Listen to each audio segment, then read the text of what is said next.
What's up, everyone? We are back for the 4th episode of Foolish Mortals. It has been a bit since I last played this, but I've actually been quite busy as of late, and, work's been stressful. A lot's been kind of really stressful as of late, but I wanted to get back to this. I want to finish this before the month ends, so let's get right into it. Last time, we actually saved Abigail from the curse. We lifted the curse that was over her.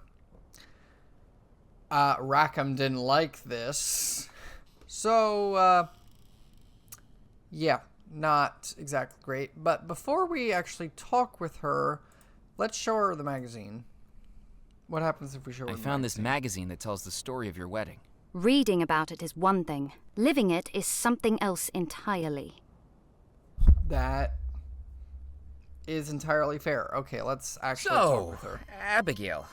May I call you Abigail? Why did you try to kill me? Yeah, the first time when we got thrown outside her room into the pond. Why did you try to kill me? Come to think of it, why did you try to kill me twice? Were you under Rackham's evil spell when you threw me from the balcony and dragged me into the spirit pool? No, that was me. It took a lot of energy to escape the spell. Those were the only times I've ever managed to do it. But it needed to be done. So you tried to kill me on purpose? I wasn't trying to kill you, Murphy. When you came into the house, I knew what you were trying to do. Summoning the ghosts. And in doing that, you'd free Rackham. I was trying to stop you, to save everybody. I was the threat? And pulling you into the spirit pool? Once you'd done that damned foolish deed, I knew we needed you in the house to fix it. So I brought you here. I was never trying to kill you. Oh, I see. I guess we had a slight misunderstanding. Yeah. What were the faces? What were those faces I saw through the broken glass? Those are the faces I've seen every minute of every hour of every day for the last 33 years. Those are his punishment. I don't know how he does it, but it's like he can control your dreams and your nightmares. He can manifest images in your mind that don't exist, no matter how much you want to stop them. Nightmares? So he's the one that the locals have seen wandering the house. He was the only one who could, but until Phantom. now, he could never leave the house. Only manifest projections of himself beyond the estate. Like appearing to Dr. Moray as Aloha? That's right. Rackham was never a lower, but he knew Moray would fall for it, hook, line, and sinker. And now look what it's led to. I see. You're free now. You can stop Rackham. You're free now. You can stop Rackham. No, Murphy, Rackham's magic is strong. You may have broken the spell for now, but what he said was true. I don't know how long I can hold out before the curse takes hold of me again, but it will happen. I can already hear them laughing. Oh, God. So can I. What do we do, though? Like, we have to stop Rackham. What are we going to do? I have a plan, but I need you to carry it out for me. You Okay. need to finish what you started, Murphy. Oh, You boy. need to find the treasure of Bellemore Manor. Rackham's looking for it too. You'll need to get there first. What's so important about the treasure? What do you think the treasure is, Murphy? $13 million? Unaccounted for and unclaimed? No, Murphy. The treasure is much more insidious than that. Oh. $13 million is just what my brothers spent trying to contain it. Listen What? carefully. I need you to know something. Do you want to know what the treasure of Bellemore Manor really is? Yes. That's why we're here. My brothers meant the world to me, and I missed them dearly every time they sailed away into the Caribbean. On one fateful voyage, they'd anchored in a lagoon to replenish supplies. There was a man there, so thin and weak he looked like a skeleton. He beckoned them along the beach, led them into a cave, and showed them an unfathomable pile of gold, coins, goblets, jewelry, the riches of 1,000 looted ships, topped by a wooden coffin. That coffin held a treasure more valuable than the rest put together. The skeletal man saw a shell from the beach in the hand of my eldest brother. and offered to make a trade, for he knew that the item within the coffin could not be given away. It could only be bought or traded or inherited. The deal done, my brothers loaded up their ship and set sail for the nearest port. But when the dockhands opened the coffin, they fled and refused to return. Inside was a black stone that seemed to glow green from within. The locals knew a legend of a terrifying pirate captain who wielded such a black stone, able to make any who resisted his demands collapse dead before him. But that had been 2 centuries ago. Surely the pirate captain should have been long dead. My brothers put so much into researching the stone, scouring the Caribbean, conducting scientific experiments, meeting experts of the occult. And it all led to one terrible discovery. The coffin stone was a cursed artifact, able to destroy a person's spirit and steal the remaining years of their life for the stone's possessor. That pirate captain, who had ransacked ships by stealing the life of anyone who dared to oppose him, was now cursed to live out every year he stole, withering and weakening without dying. My brothers sealed the stone in a vault beneath Bellemore Manor. 3 keys were required to open it. My brothers each took one, vowing never to allow the stone to work its evil power. But one person disagreed. Rackham.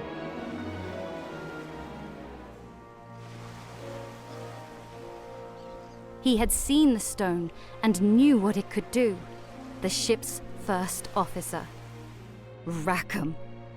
And now, he'll stop at nothing to get it, murdering my brothers, enslaving me, and killing you. This isn't quite the treasure I expected to find. No. Murphy, the treasure isn't $13 million. All that money went into researching the stone and then sealing it away when no one would find it. This fireplace is the entrance to the vault where it's hidden. You see the keyholes concealed in the mantle? We'll need my brother's keys to open it. And I guess finding the keys is where I come in?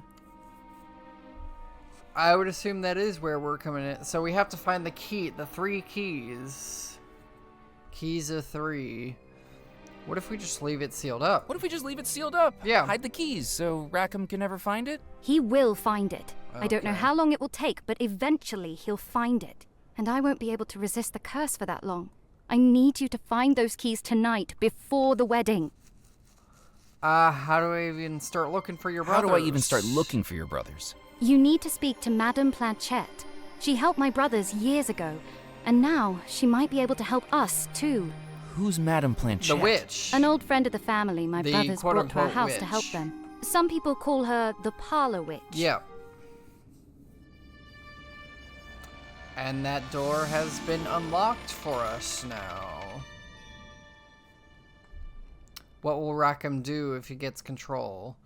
What will Rackham really do if wanna he gets know? control of the coffin stone? Rackham fears the judgment of death more than anything. The stone will allow him to return to flesh and blood and remain here in the mortal realm for as long as he keeps taking people's lives. He'll keep murdering people? Exactly. And it's easy to know his first targets. Once he has the stone, there's an entire household of lives right here, ready for him to steal, including yours and mine.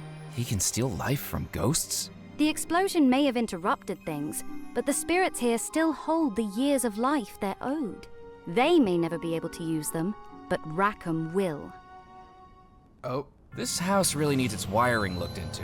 That's not wiring. What's wrong?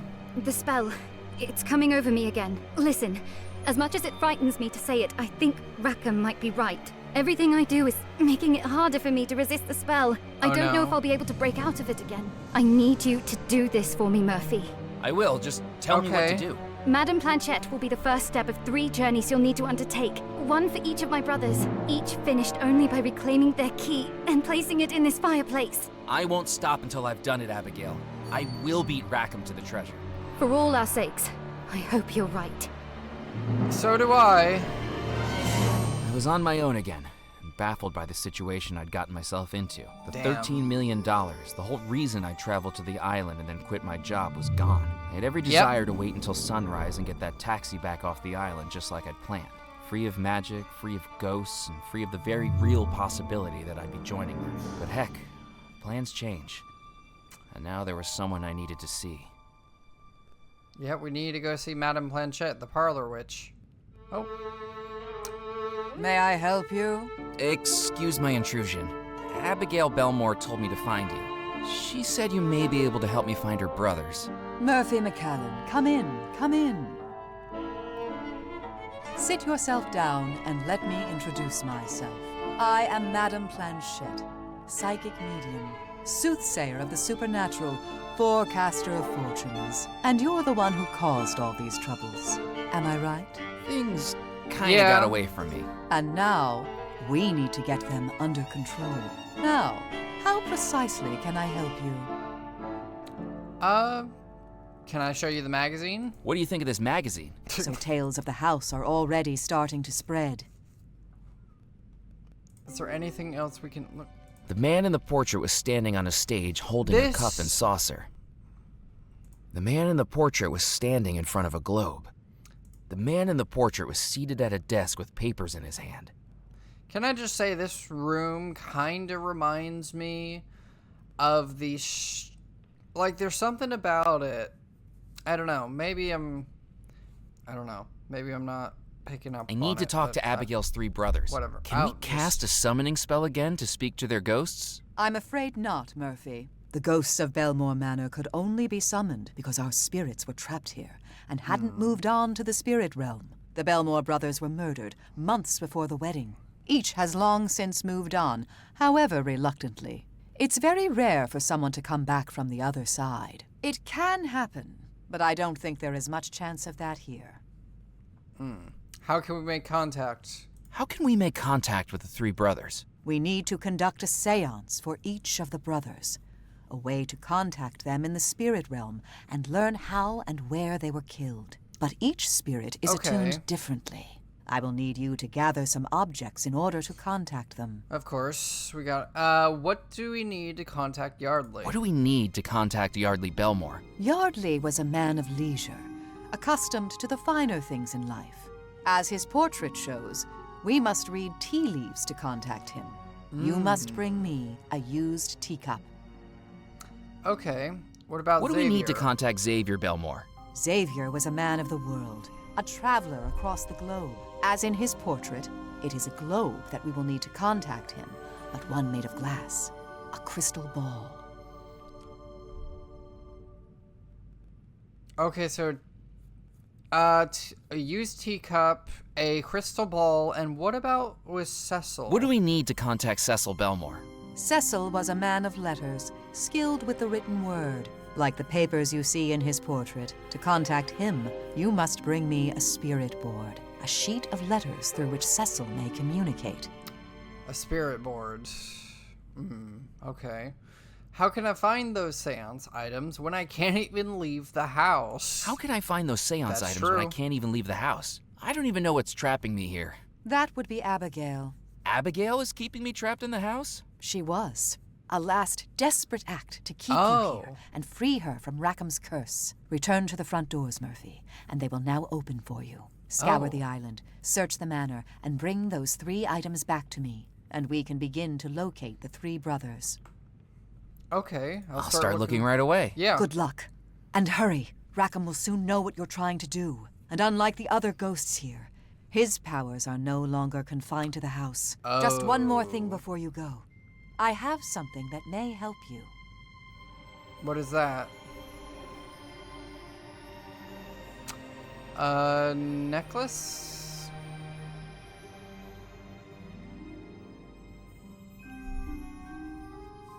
A necklace? What can I do with this? Return it to whom it belongs. Now go. You do not have much time, and yet the mysteries of our entire island await. Do they belong to... It was time to test what Madame Planchette had told me, and see if I really could leave the house. And we can. So it was true. Right now, I was living my very own ghost story, with a household of people who needed my help and a villainous phantom who had to be stopped. With Bellemore Manor unlocked, the entirety of the house and island were now mine to explore. Somewhere out there were the Bellemore brothers' 3 keys. My first task, to gather a crystal ball, a spirit board, and some tea leaves. Let's go back in. I'm curious, because what the heck is this? The chalkboard was blank, presumably waiting a decorative welcome for the infernal marriage of an evil phantom to his cursed bride. Ah. Ooh, the music in this is... I love the music in this game. I'm curious about something. So, oh, Cordelia's no longer here. We could go back in the parlor, but... Abigail's ghost was once again back in her bedroom, okay. Now fully consumed by the wicked spell Rackham had trapped her in. The minutes left before he married her were falling away like dominoes. So, we got a necklace. It was a handmade necklace of a wooden compass broken in 2. Which belonged to Abigail. Can we use it here? Cause see, like, look. The contrast between the bride and her reflection was clear. While the bride in front of me buried her face in sadness, her reflection was clearly at the dawn of the happiest day of her life. If only she knew what was to come. Yeah, she has it, so... The necklace I was carrying exactly matched the one around the neck of the bride's exactly. reflection. This must have belonged to the sailor. It was time to reunite it with its other half. What? Oh.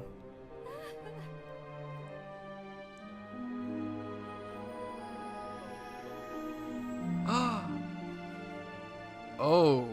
Hello.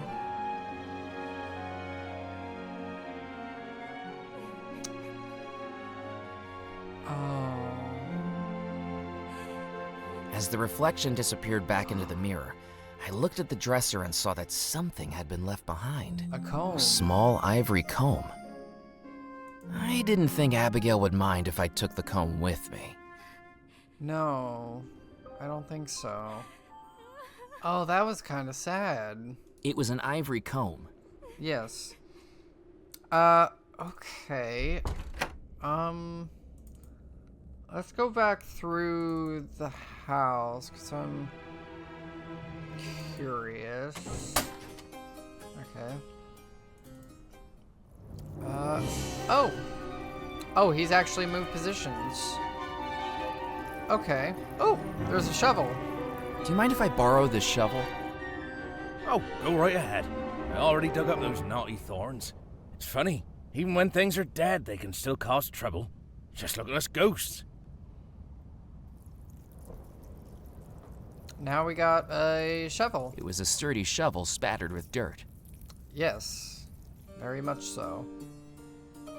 Oh, she's no... Okay, well... The Black Widow's no longer here. I don't know why I was struggling there. Why are we doing a pan?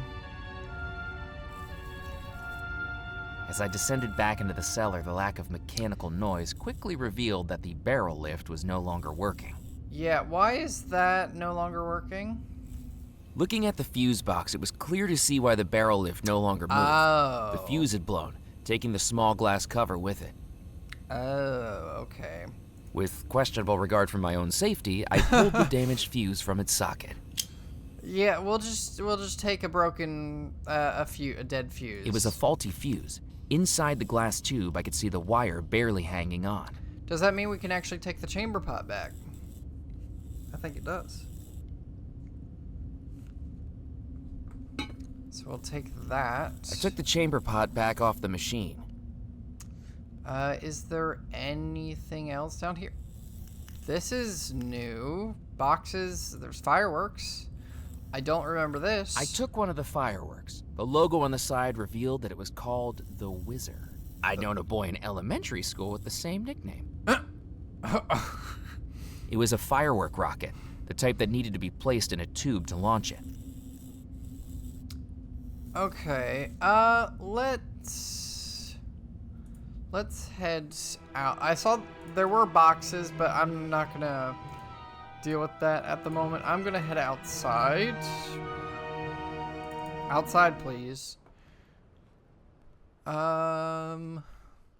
So something else I do know is that there is an achievement in this game called Bottled It, or what the hell is that noise?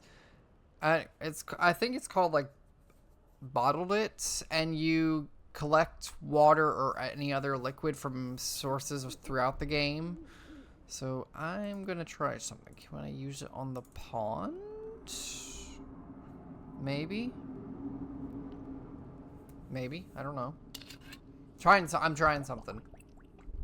I can. I filled the bottle with pond water.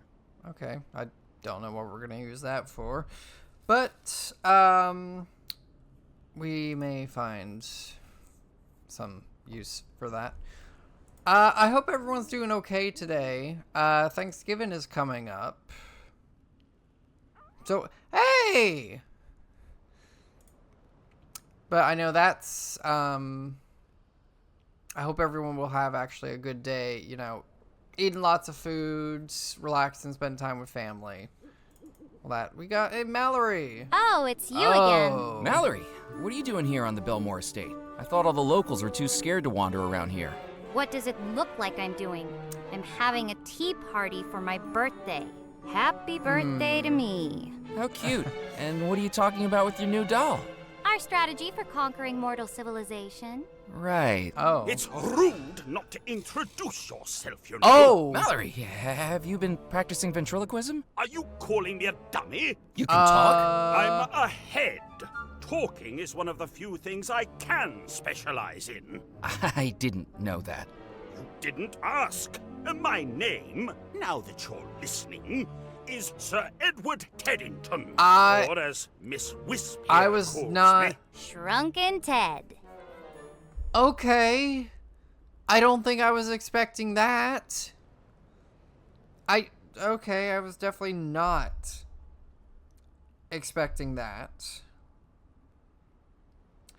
You're not doing very much tea drinking. You're not doing very much tea drinking at your tea party. I couldn't get a handle on the physiology of it. No arms, hands, or esophagus makes this a little trickier than it used to be. And I am drinking it. Watch. Are you? Not a fan? Maybe it's an acquired taste. But an important one to acquire. Tea was the fuel of the British Empire. Then maybe it would be better in a gas tank. Mallory was handling the teacup with the tentativeness of a toddler being given castor oil. May I have a cup of tea? May I have a cup of tea? Nope. Okay. Now, Mallory, what were we saying about manners? Oh, yes, right. How do I put this delicately? I'm afraid this is a private engagement exclusively for the Sisterhood of Darkness. Precisely.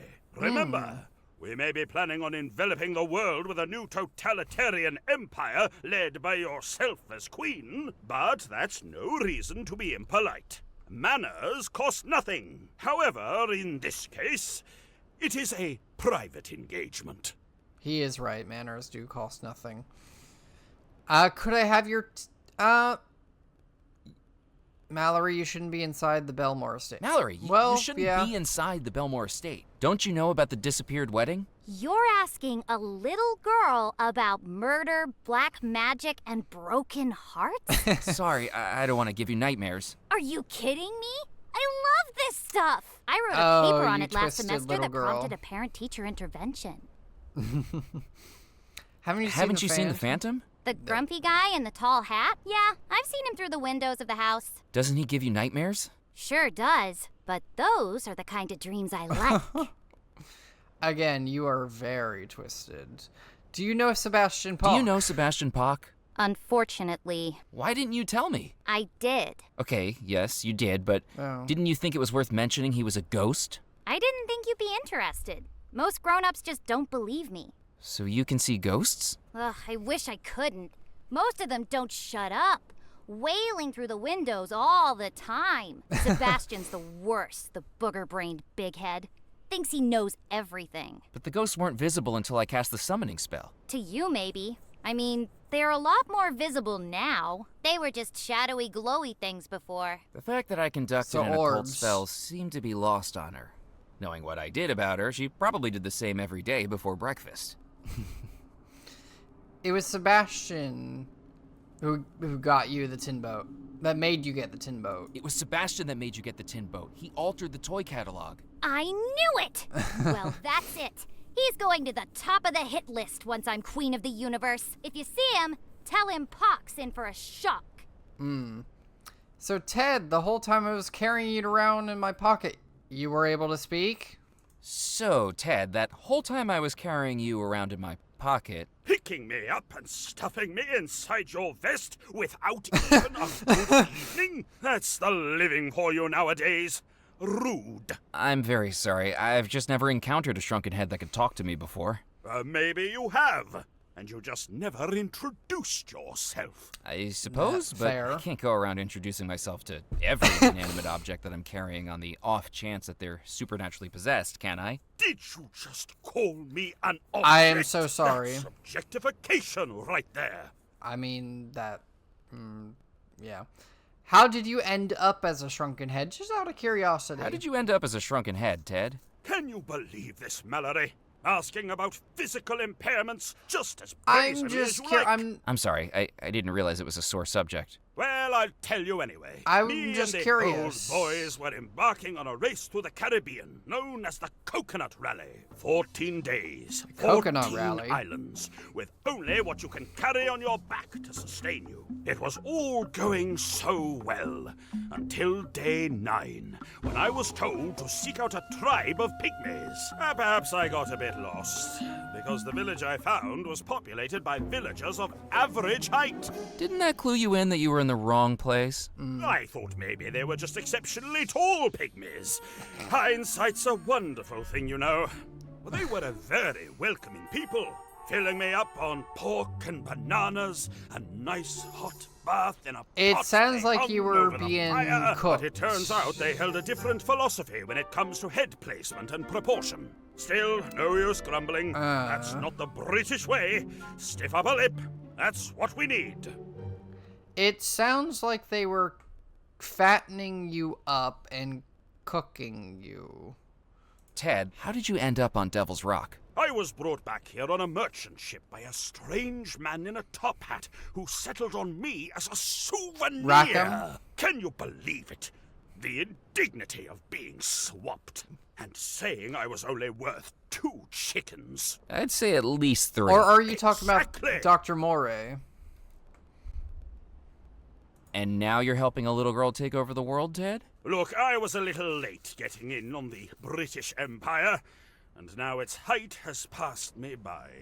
I don't want to miss out again. This is my opportunity to get my foot on the ladder of a new attempt. More like your chin on the ladder. Very funny. You know, I have other interests too. You really need to get to know me as a person. I'm very well-rounded. Of course you're round. You're just a head. Jokes just keep coming, don't they? So, Mallory, if you don't want the tea, could I take it? Could I have your teacup if you're not drinking it? I am drinking it. You say that. You don't like it. Well, I would if it didn't taste so bitter. I'll leave you two to your plans, then I'll I think. leave you two to your plans. Long live the sisterhood! Okay, then. Can I take your Do teaspoon? you mind if I take this? Good idea. You can be my butler. All right. Sure thing, I guess. Then we bribe the kindergarteners and use them for espionage. What? He's back. What? Okay, let me just show... Can I show you your friend the magazine? What do you think of this magazine? Looks like a jolly good read. I might have trouble turning the pages, though. Mallory? I didn't need to show her that again. That's fair. Okay. Yeah, we already showed you the magazine. I remember. Okay. I think I'm gonna get going then. Thank you for your time. I may come back later. I have no idea yet. Okay, so we gotta It was a small silver teaspoon. Oh! Hey! There's the, parasol I had in the last episode. The parasol had landed decidedly out of reach.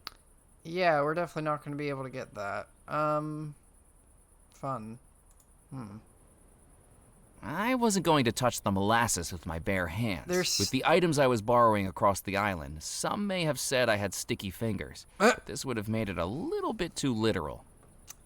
It looks like there's something we could potentially do here.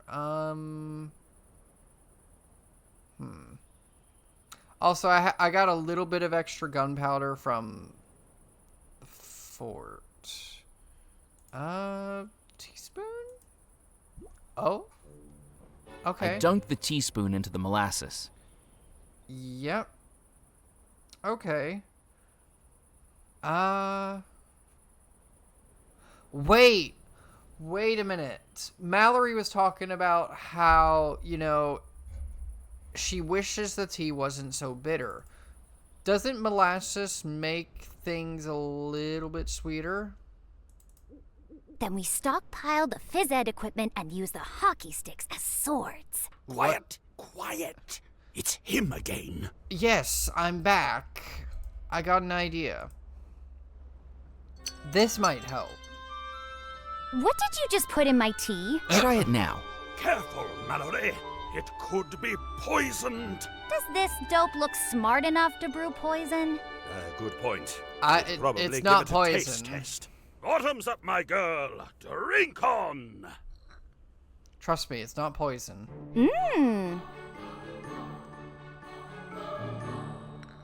Hey, that tastes pretty good. I thought you'd like it. Sure did. I drank the whole cup. I didn't need it anymore. Okay. Can we take the teacup now? Let me clear this away for you. Good, butler. You shall be spared the dungeons. Jeez. Then we take over the monkey bars and rename it Fort Mallory. Ah, look who's back. Hello. The teapot was empty. Okay, so we can't take the teapot. I was just curious to see if we could actually take the teapot, but it seems not. So we It have was a a small teacup. porcelain teacup with leftover tea leaves at the bottom. Ah, that's exactly what we need.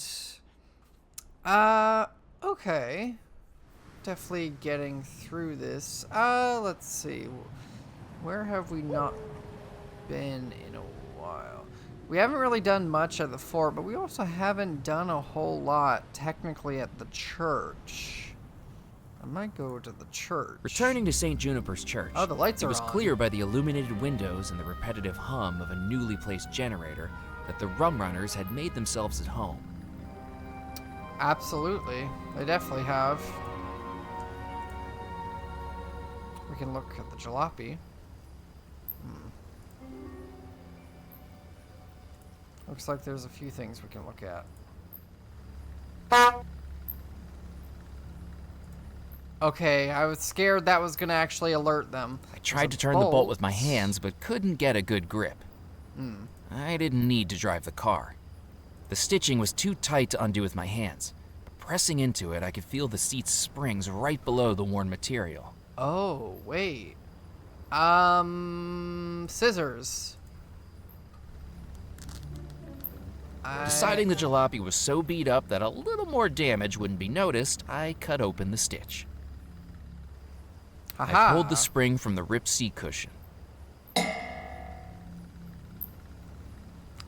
And then we can use the pliers on the bolt, because we can actually get a hold of it.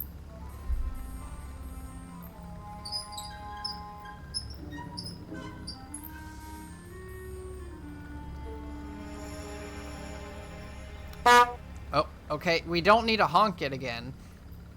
So now we got a spring. It was a rusty old spring from the rum runner's jalopy that still seemed to work. Just. And a horn. It was a car horn from the rum runner's jalopy.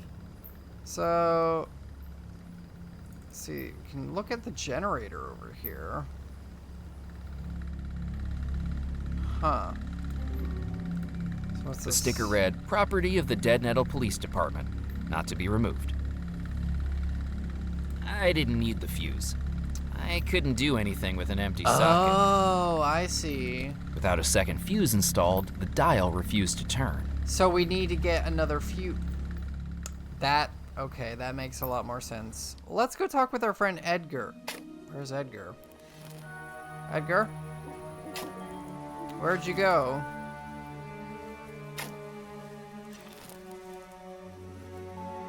Oh, there you are. You're digging up a grave, or digging a grave, making a grave. Good evening, Edgar. Ah, blast it. Not again. I go all night as the only one in this cemetery with a pulse. Then here you are bringing me 2 steps closer to losing it. What do you want now? Just taking a look around. It's peaceful here. It was. Oh. We could ask what you're digging. I know what you're digging. You're digging a grave. Like, it's pretty obvious, but let's act stupid and ask. What are you digging?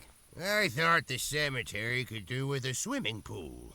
Around some deck chairs, maybe a tiki bar. What do you think I'm digging? Another grave. Who's this one for? Reginald Goff. He was the state executioner in the next parish over. How did he die? His last convict was a bit nervous about being executed by the electric chair. When Goff asked him if he had any final requests, the convict asked if he could hold his hand for support. Shocking. Then I've got Marigold McGee to deal with before I can clock off. That'll be a headache. What's so difficult about Marigold? What's so difficult about Marigold McGee? She asked for her remains to be scattered across the island. That doesn't seem so bad. The problem is she didn't want to be cremated. Oh. The ghost stories are real, Edgar. The ghost stories are real. Well, I don't want to hear them. I don't like to think about ghosts. Why not? Because they'd be bad for business. I have my work cut out here with the dead as it is. Imagine if they came that's back fair. asking for a refund. Oh dear. Yeah, I can see the problem. Has the cemetery been here that long? Has the cemetery been here long? This cemetery is the whole reason Devil's Rock is populated. Back when the mainland was first settled, they used to ship off the bodies of undesirables to be buried here. The criminals and paupers. St. Juniper's Church up on the hill was one of the first structures here, along with the fort. So that's what this place became. A cemetery island. A place where only Beelzebub himself would take the bodies that were interred in its soil. The Devil's Rock. Creepy. The way you said that. I think the Rum Runners are using the church as a hideout. I think the Rum Runners are using the church as a hideout. What do you want me to do about it? My job description says I deal with the outside. It's the vicar's responsibility to take care of the inside. I'm just contracted for the grounds and the graves. That's true.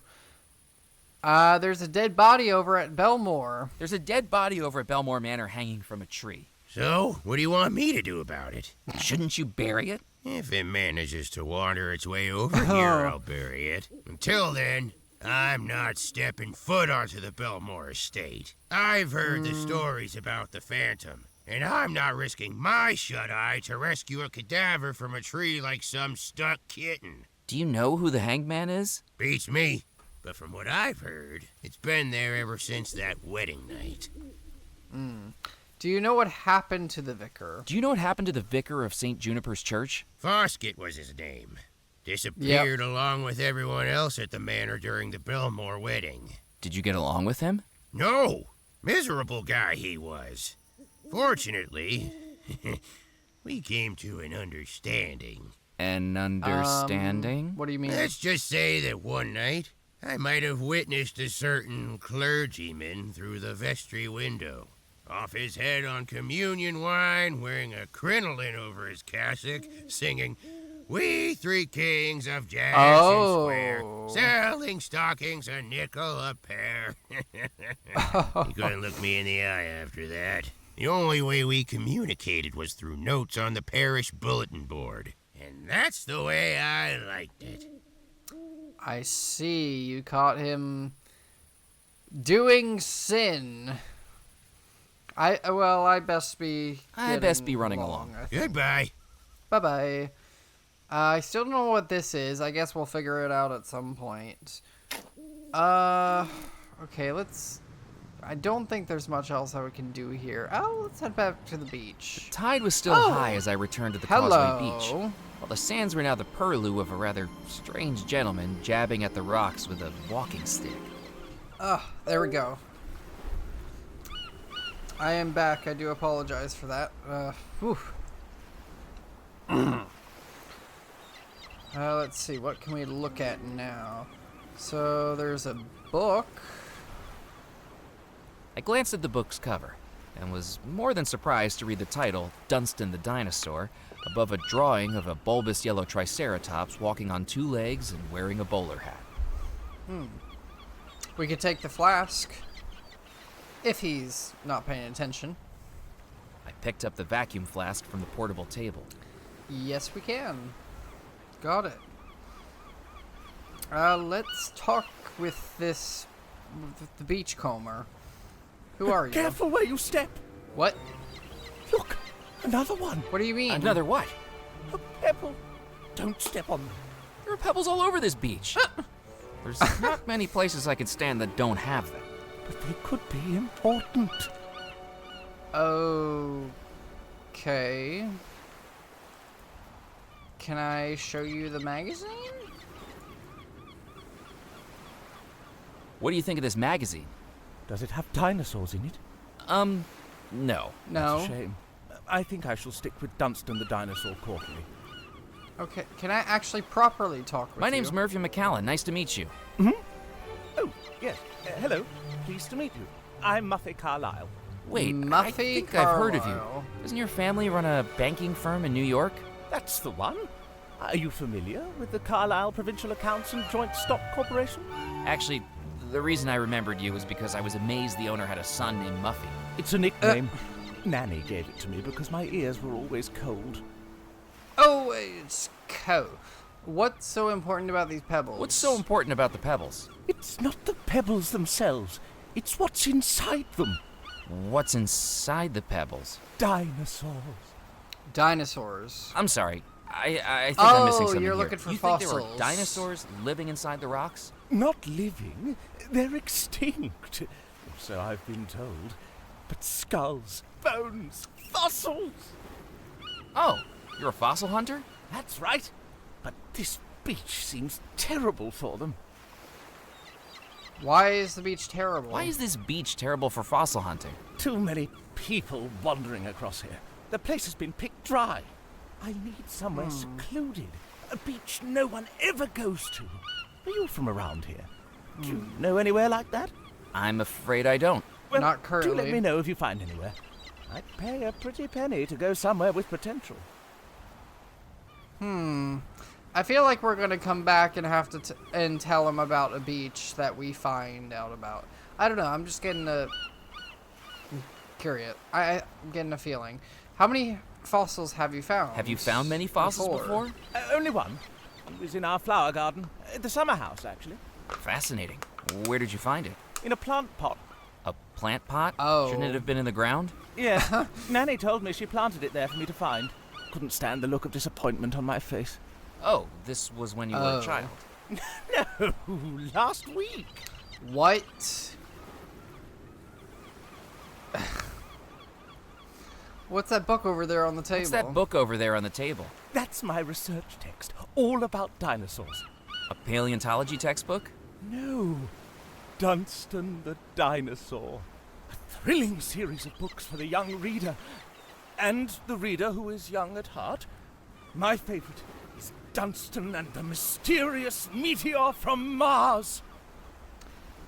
And he's not a young reader, he is young at heart. Have you been out here long? Have you been out here How long? Just a have couple you of been hours. here? Rufus dropped me off just after supper. Dropped you off, but the causeway is flooded over. I didn't come via the causeway. I got here on the yacht. Of course. You have a boat? The Plucky Plesiosaur. I named it myself. That doesn't feel surprising. Do you work for your father's company Do you too? work for your father's company too? That's right. I'm Executive Director of New Initiatives. And what exactly does that entail? Oh, I'm not entirely sure, to be honest. But Papa does say it requires me to be out of the office as much as humanly possible. Muffy, he tells me, if I have to see your face around here, I'll end up moving to Tibet and joining a monastery. So even if I'm not sure exactly what my job is, clearly it is very important. It sounds like he doesn't want you around. Oh dear, I am so sorry, Muffy. I am so sorry. Well, good luck with your search. You have fun I'll with never this. give up. That's the dinosaur way. Okay. I think we're gonna go back to Dead Nettle and talk with Ned. We haven't talked with him in a while. Life continued on in Dead Nettle, its citizens oblivious to the supernatural struggle happening on the far side of the island. Even with their predilection for local legend, I doubted they'd believe me if I told them. There's a new character, a ferryman. We got new stuff. Also, there's something new down here. Well, aren't you a sight for sore eyes? Hello. I didn't think I'd be seeing you again, Mac. I thought you'd be swimming back to the mainland. Or, well, swimming with the fishes. How's the auditing going? Well, I quit my job. Yep. You quit? I thought that was the whole reason you were here in the first place. Yeah, I thought so too. Why you doing this, Mac? Don't you have a family you need to get back to? Away from the ghost stories? I don't have any family. I don't have any family. I never have. I was found. Found? As a baby, I was left on the doorstep of an orphanage with just a blanket and a piece of paper with my name on it. Growing up, I always felt alone, like I was missing someone who loved me. The last orphanage I was in was above a bookstore called Eerie Echoes, and I used to pick up the dime novels that got thrown out at the end of each month. My favorites were always the scary ones. Why did you like the scary stories so much? I felt like if I could read the scariest story I could find, it would make my life at the time seem a little less scary by comparison. That's heartbreaking, Mac. But that's why I'm still here. I always wanted to be in one of those stories, and now I am. I don't have much of a past, but this is a chance to make myself a future. Well, hope you find what you're searching for. But don't say I didn't warn you. Oh, that's... Oh, that... As I agree with Ned, that was heartbreaking. Oh. I think I might know what happened at Bellemore Manor on the night of the disappearance. I've told you, Mac. I don't want to hear no more about it. But I think I know who the Phantom is. Murphy, don't even say the name. Oh. I've seen that aberration once, and that was enough. I saw those faces laughing at me every night for months. I won't go through that again. There they are. They're Ned's laughing. fear was real. I can only imagine what 3 decades of those faces would do to a person. Do you remember the Bellemore Trading Company ever unloading a coffin?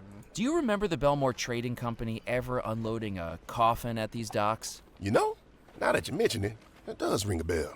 Yeah, back when I first started out, the Bellemore's flagship, the SS Mysterium, came back into port a few days late, and Mr. Rackham rustled up a bunch of us roustabouts to help unload it, way earlier than we usually be out. Yeah, I remember that morning.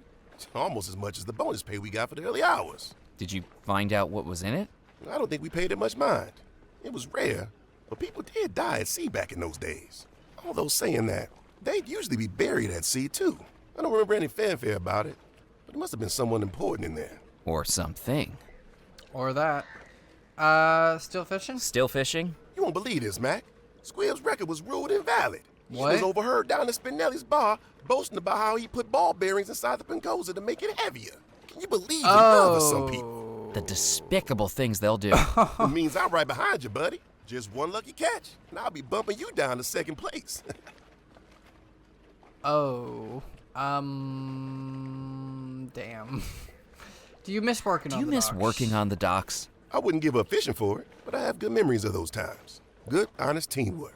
Working outdoors, singing shanties, and swapping stories. Though, to be honest, some of the tales they tell may have been a little exaggerated. Is that a grill? Oh, yeah, that's that. Is that a grill you've got there, Ned? 14 hours out here would give anyone an appetite. I'm not giving up just yet, but it'll be supper time soon. You're welcome to join me. Catch you later, Ned. See you around, Mac. I had more important things to focus on than my stomach. Okay. So, let's see. We got a spring, firework, horn, teacup. Are we... Hello. What a piece of junk. Oh. So much as a nudge and the whole thing locks up. Hello. Work, damn you! Is it not wanting to work? Oh! Ooh! That almost hit me. Almost isn't good enough. A few inches over and we could have had a lovely headline about a gory workplace accident. We don't want that, Evelyn. Well, since that's the way it is... Hands off, McAllen. This is delicate business. What about this? I could give you a spring. Maybe 'cause I do this have a will help? spring. What do you think you're doing? I fixed it for you. I'm going to need to recalibrate the whole thing now. Are you? No need to say thank you.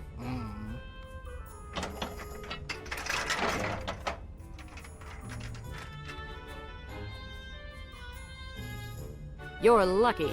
There's something fishy about you, Murphy McAllen. I can smell a story on a person like rotten eggs in an egg salad. And currently it's the 4th of July summer picnic and someone forgot to put the bowl in the refrigerator last night. Oh. Yum. I picked up the freshly printed sheet of paper. Was it? Oh, wait a It minute. was a typesetter's calibration sheet. We could use this as a spirit board and put it on us. I know exactly what we're doing with that. Evelyn, let's talk with Evelyn. Yes? Hi. It's been a while. What are you working on? What are you working on now? A clarification. A local dancer's moving off the island and looking to get rid of some furniture. But my piece asking if there was any interest in Hoochie Coochie dancer Lulu Leroy's huge chest got a much bigger response than we expected.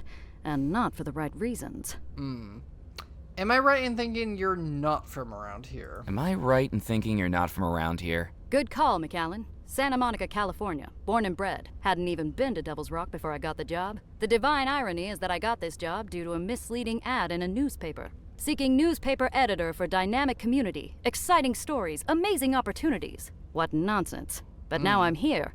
Nonsense is all I have to write about. What?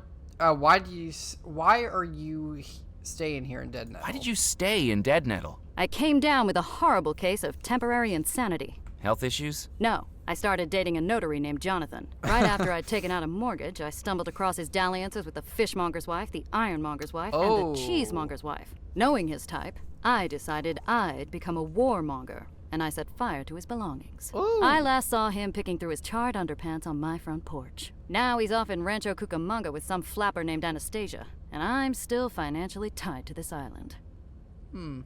Trying to track down 3 dead bodies. Sure, let's just tell her that. I'm trying to track down 3 dead bodies. A serial killer? In Dead Nettle? No. This could be gold. Well, When did this happen? This morning? Last night? No, 33 years ago. 33 years ago! That's not journalism, that's archaeology. okay. Well, that's not helpful. I think I better be going. My door's always open. I broke the hinge earlier.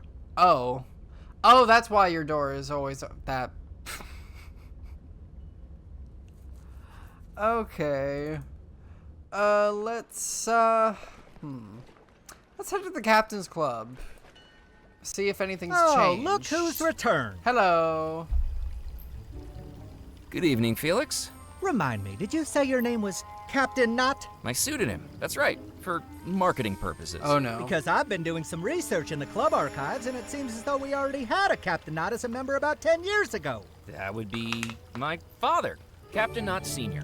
I'll pass on a hello next time I see him. 42 years as a captain, sailed each of the 7 seas. That's the one. More at home on the waves. It says in the records that he's deceased. Might be harder than expected to pass on that hello, actually. Drowned, apparently, A mighty struggle. while taking a bath.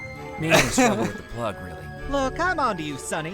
When Mr. Perkins gets back tomorrow, we'll be having an investigation. Captain Knott, or not a captain. And until then, Enjoy the club.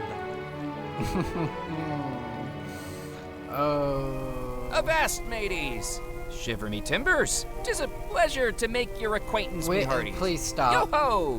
What on Please. earth are you talking about? I think your lighthouse might have lured in a loon, Moot. I thought you were captains. Isn't this how captains talk? Not No. outside of Treasure Island, novel. Do you expect us to carry parrots on our shoulders, too? I tried that once in my life, and all I got was excrement down the back of my blazer. Oh, Right. Ew. Let's talk to the person closest to us, the lighthouse keeper. Good evening. It's about time you got here. I've been waiting for you. You have? What? Darn right. Give me another sarsaparilla and be quick about it. Oh. No, I'm not a waiter. You're a captain? They keep getting younger and younger. They give you a free pair of floaties with your license nowadays? Are you a captain? I was, a long time ago. Captain Cuthbert Moot's the name. Now I'm the island's lighthouse keeper. How come you're not captaining? How come you're not captaining anymore? I had a bit of a bump with a lighthouse. If only lighthouses had some way of warning you they were there. The lighthouse keeper's nostrils huffed like a bull about to charge at a matador. After I crashed the ship, I lost my job with the Bellemore Trading Company. What's more, I was taken off the Bellemore wedding guest list. I've spent one disappointment after another ever since. Well, I used to be a king of the waves. Now I'm a bigger wreck than my ship. I would say it's better that you didn't go to the wedding. How did you not see the lighthouse? I was busy at the time. What are you, the captaincy board? But you managed to keep your license even though you're not a captain anymore? But you managed to keep your captain's license? In a manner of speaking, the captaincy board has a sense of irony. After I crashed into the lighthouse, they made me take the job of lighthouse keeper to maintain my credentials. Then shouldn't you be at the fort if you're the lighthouse keeper? Yeah. Well, it's a dreary place, and there's a damn fleabag cat there that won't leave me alone. I did see the cat. It's a clear night. If the fog comes in, I'll switch the light on. Otherwise, I'm staying right here. I mean, can't necessarily blame him. What's wrong with the cat? What's wrong with the cat? Blacktail, you see these scratch marks on my nose? The damn thing jumps for my head every time the badge on my hat catches the light. It's wanting to play. It's a cat. You worked for the Bellemore Trading Company? Once upon a time, I was the captain of the SS Mysterium, flagship of the Bellemore Trading Company fleet. I've captained more ocean voyages than you've taken baths. I might look like I should be hawking fish sticks at a market stall, but back then, I was at the top of my game, enjoying the finer things in life. Caviar in the finest restaurants, champagne at the finest resorts, dressing in the finest tuxedos. Oh, one little bump through my whole career down the plug hole. I take it the Captain's Club doesn't compare. It did once upon a time. This place used to be a model of a club. No longer. The only thing it'd be modeling would be a cardigan and a girdle. So you weren't invited to the wedding. Again, it's better that he wasn't. So you weren't invited to the Bellemore wedding? No, I was snubbed. Years of captaining their flagship, and then I get forgotten like a dirty sock. I tried to convince Mrs. Craddock to add me to the list, but she's got a heart colder than a penguin's behind. I was invited to the Bellemore wedding. What? Oh? You never told me that. You never asked. Yeah, not a direct invitation from the Bellemores, but I was invited as a +1. Who invited you? A little lady named Tallulah LaRue. Why didn't you go? Because she scared the hell out of me. Again, another good thing that you didn't go. Isn't it lucky that you didn't go to the Bellemore wedding? Lucky? How by Neptune's beard could you call that lucky? Because the whole wedding disappeared. Their lives were stolen from them, their souls trapped in a tormented house for eternity. If you'd have been there, you'd have disappeared too. Oh, it just would have been nice to feel included. That's all. I get that. Is there a way into the fort? Yeah. Not without the key, and I'm the one in charge of that. Do you know the reason for the big walls, the sturdy gates, the barrels of gunpowder, and the big boomy cannons? To keep people out. Can you turn on the beacon? Can you turn on the please? lighthouse beacon? I don't know if you know how lighthouses work. They only need to be lit up when visibility is low. Yes. As far as I can tell, it's a clear night. So until I see fog pouring through that window, I'm not doing a thing. Of course not. Okay, so we're gonna... I'm assuming at some point we're gonna have to turn the light on. I better be off. So long. Or we will. What do you think of the magazine that I have?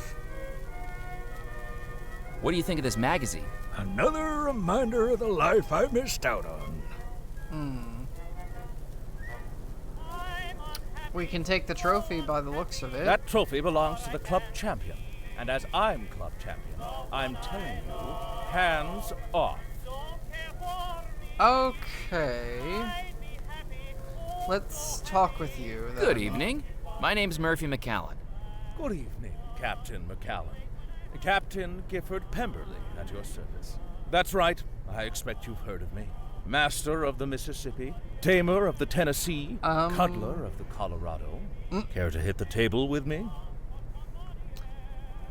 That's a very nice trophy in the corner. That's a very nice trophy in the corner. Well, it didn't start out as a trophy. We needed something spherical, so we just gilded a cannonball from over at Fort Bellemore. Polished up like a trombone in a marching band. A lot of elbow grease went into that shine, and currently these wrists have enough lubrication for a 12-lane bowling alley. Are you saying that's your trophy? That's right, boy. Champion billiards player of the Captain's Club. Keeps the other captains on their toes. Or peg leg in the case of Wooden Willie. Surely he can't like being called that. Too true. I think his peg leg is actually ceramic, but then the alliteration doesn't work. Are you a famous riverboat captain? Are you a famous riverboat captain? You haven't heard of me? No. I'm sorry, I don't have a lot of experience with riverboats. Don't tell me you're one of those jelly-legged sea captains. Jelly-legged? Oh. At least Oh, we boy. sea captains do proper sailing. With charts, by the stars, across vast seas and oceans, hundreds of miles from land. You riverboat captains only have two directions, upriver or downriver. Don't listen to him. He doesn't understand the perils of the riverways. I got my start in Baton Rouge. All I needed to do was teach the Mississippi that I was its master. If it wasn't going to do as it was told, it would get a damn good spanking until it fell in line. Have you been a member of the club long? Have you been a member of the Captain's Club long? I'd say so. I got my license when I was 25. When my uncle Augustus passed away, I sold his gumbo restaurant and purchased a diamond of a riverboat. I ran pleasure cruises up the waterways of Devil's Rock for years. Are you still a captain? Technically, but it's hard to put into practice when you no longer have a boat. What happened? I got a little overconfident drinking whiskey and gambled my riverboat away years ago. My wife left me because she said I had a gambling addiction. But I still think I can win her back. Were you the former captain of the Spirit Queen? Good question. That's the one, dear boy. Oh! So you must be interested in ghosts. I beg your pardon. Having named your riverboat the Spirit Queen. It's not named after ghosts, boy. It's named after bourbon, gin, tequila, whiskey. Oh, those are the spirits that haunt me. Got it. Are you going to patch things up with Mrs. Pemberley? Oh, I'm trying. I had a bouquet of flowers delivered to her this morning. Is there a florist in Dead Nettle? No, I just took them out of that window box over by Moot. Don't tell Felix, or they'll end up on my tab. I'll join you in a game. What are we playing? Billiards. Should I set her up? It is set up. Oh. This isn't American billiards, boy. We're playing English billiards. A fine game which requires only 3 balls. A white for me, a yellow for you, and a red we share. I haven't heard of English billiards before. I learned it when I toured the gambling halls of London back in 1922. It's a game with far more depth and skill than pool or snooker. Points are awarded not just for potting, but by the flair with which strikes are accomplished. More points can be earned with a fanciful shot than by a simple pocketing. So I'm not trying to get the balls in the little holes? Look, I think we might be a bit out of your depth with this. Why don't we keep it simple? The winner is the one who can bounce the red ball off the cushions the most times. I can do that. Then let's play. I'm afraid it'll have to be with dry cues. For some reason, the billiard chalk's gone missing. I know where that wonder went. how that happened. I do know where that went.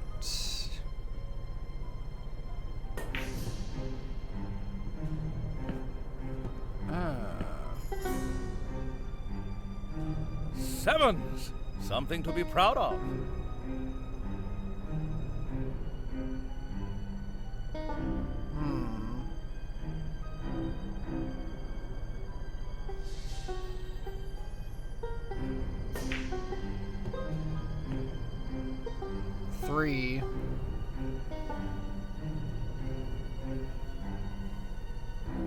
Threes.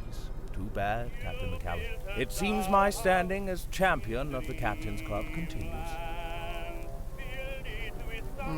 Hello again, Captain Pemberley. Welcome back, Captain McCallum. Okay, so it looks like we will... Okay, so we're going to have to come back at some point. Enjoy your evening. Farewell, Captain McCallum. To have a rematch. What do you think of the magazine? What do you think of this magazine? I was interviewed for a magazine once. Then the cowards cut out the most interesting stories. They just couldn't handle me. Oh, we can go out on the balcony. Oh. Nice. We can... Oh, we can actually do something here. There's a window box. Empty of flowers, I could see that the window box was securely attached to the club's masonry. Oh, so we're gonna have to do something there at some point.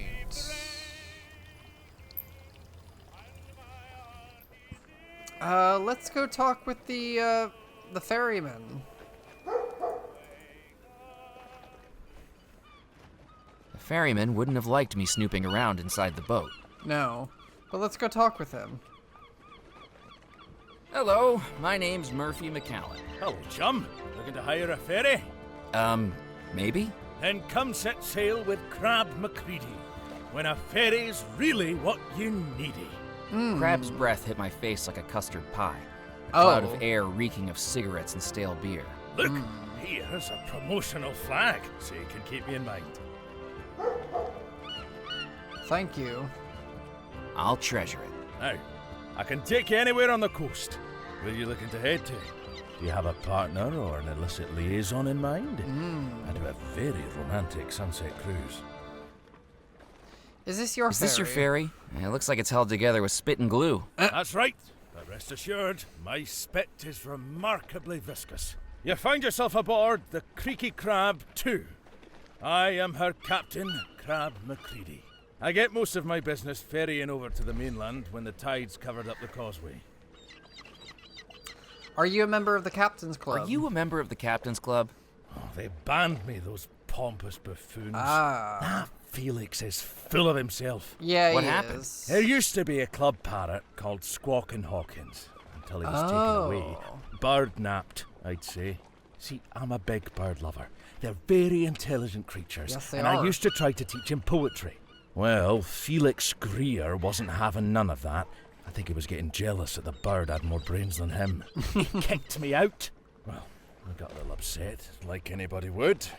Words were exchanged, loudly, and he told me I wasn't welcome back. The cheek of it. Kicking me out when I'm a hard-working captain. That landlubber would get seasick using a washcloth. And he does get seasick very easily, we've seen. Why do you like birds so much? They're the sailors of the sky. Even the ones that can't fly. You tell me, have you ever looked an emu in the eye and not felt a sense of kinship? Seen that look that says it wants to explore beyond the horizon?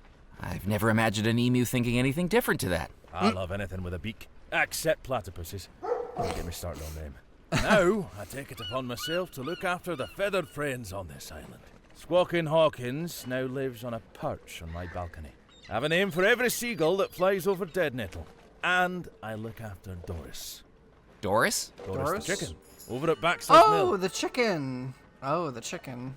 What happened to the Creaky Crab 1? That's it over there, with its bow peeking out of the water. I was out in the bay last Mardi Gras and looked down into the inky depths. Honest to God, I saw a mermaid staring back at me. I rushed back into Dead Nettle with such fervour I forgot to slow the engine once we reached the docks. Was it really a mermaid you saw? Nah, turned out I'd forgot to take my wig off from the costume contest that night, and I'd just seen my own reflection. We won't hire your ferry just yet. I'll talk to you later. Goodbye. I have a feeling we're gonna have to do that at some point. What do you think of this magazine? What do you think of this magazine? You call that a magazine? Yes. You should see the magazines I've got in the cabin. Oh. Full of big jugs. I'm a big lover of pottery, you see. Okay, I was about to say, oh, I got an achievement. Ghost Stories. Show off your magazine. Oh, I was about to say, are you talking about... Never mind. Let's go talk with the jeweler. Welcome back. It's been a while since we've talked with him. Good evening, Mr. Crumb. How can I help you? How come you're working so late? How come you're working so late? Well, the wife's gone to visit her cousin Winnie for a few days. And if I stayed in my bedroom, I'd just start going loopy. I'm looking for 3 keys. Yeah. No, unless they're the gem-encrusted keys to a lady's heart, I don't think I can help you. I'm a jeweler, not a locksmith. That's fair. Have you heard of something called the coffin stone? Have you heard of something called the coffin stone? Jasper's eyes grew to double their size with a look of both excitement and Jesus. fear. How do you know about that? I'm starting to think it's real. I thought you didn't believe my tale about the ghost ship. I do now. Then I'm happy to tell you everything I know. Now, don't be telling anyone this, but I've read the captain's log, and the coffin stone was what murdered my great-great-grandfather's crew. Try telling people that a little bit of rock could allow a single pirate to overrun a galleon, and you're laughed at. But that's exactly what he says happened. 86 crew members, all killed by a magic stone. Their souls dragged from their bodies. Who was wielding the stone? A pirate called Captain Skelet. Truth be told, he wasn't much of a pirate for the first years of his career on the high seas. But almost overnight, he became the most feared gentleman ever to fly the black flag. What happened to him? Nobody knows. And the stone? Nobody knows that either. But if you hear anything, do tell me. Will do. Are the fossils for sale? Are these fossils for sale? Goodness me, you're the second person today to ask me about I'm that. assuming Murphey asked. The first one was a gentleman called Murphey? Yeah. I didn't catch his name, but he pressed his face up against the cabinet so hard he left nose prints on the glass. Wouldn't stop asking questions about where I found them. Seemed to think they were from here on the island. Didn't have the heart to tell him I brought them all back from a vacation in Grimstone, Arizona. Total time waster. Who was he anyway? Friend of yours? No. Not exactly. His name is Murphey Carlyle. Of the Carlisle Provincial Accounts and Joint Stock Corporation? Yes. That's him. You mean to tell me one of the richest men in the country was in my store? Yes. My store. Selling the finest watches, necklaces, jewelry, and rings? And all he wanted to talk about was rocks and bones? Yes. Excuse me. I feel a little faint. Do you think I could buy a fossil? You certainly can, if you can afford it. Could I take it on account? On account of what? On account of me having no money. I'll I think I'll just look around for now. I'm here if you need me. We can actually... Can we use the brooch on him again? Would you be able to polish my brooch again? Goodness me. What have you been doing with it? Oh, just the usual wear and tear. I don't know how anyone does this much tearing while wearing. But hand it over and we'll shine her up. Oh, I don't know why I found that funny. I'm so sorry.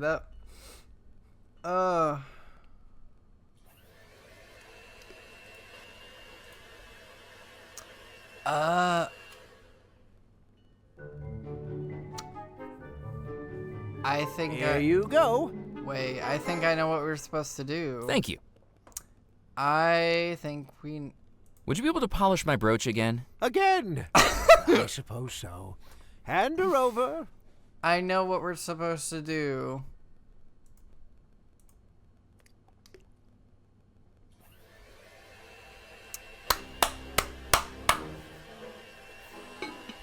With Jasper distracted, it was time for his Yep. fish to move into its Yep. new porcelain-throne home. Hopefully it didn't suffer any indignity at the change of residence, but then, being a goldfish, it would probably soon forget anyway.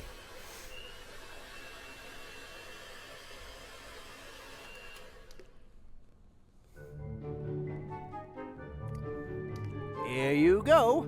Thank you. I've wrapped it in a little tissue paper this time so it doesn't get dirty again. Thank you.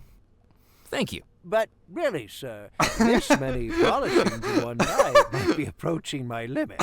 I certainly understand the appeal of a good flash, but I don't know how many more times tonight I can cope with this.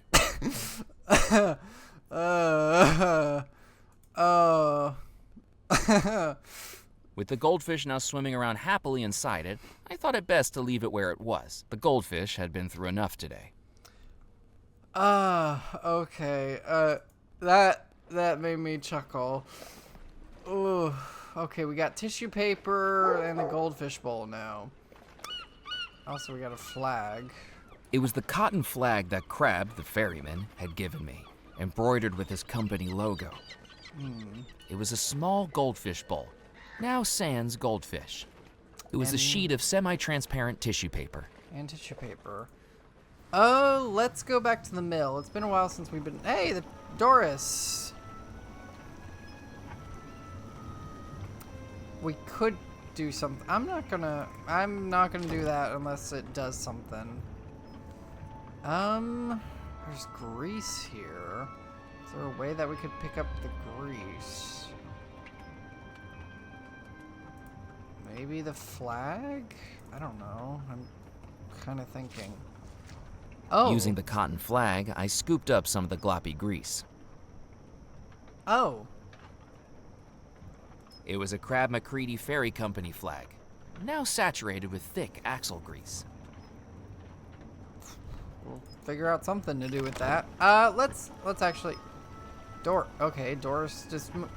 Whoa! Oh, okay, I just... Doris! Cluck, cluck, cluck, bark. We might have just offended Doris. Rackham was right there. Oh, that's freaky. Okay, we're being stalked by the Phantom. Yep, okay, let's head back to Bellemore Manor. I don't like that.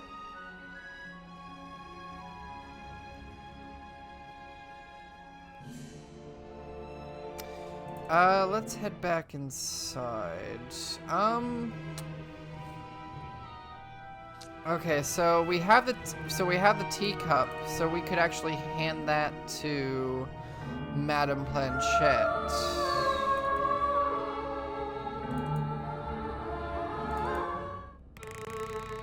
Hello again. Welcome back, Murphy McCallum. Take a seat. Well, actually, we have all the items we need. I just realized we have all the items we actually technically need. So, where is it? Teacup.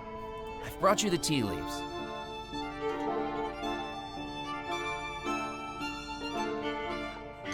Wonderful. That will work to contact Yardley. Be quiet now, Murphy. I need to concentrate. Okay.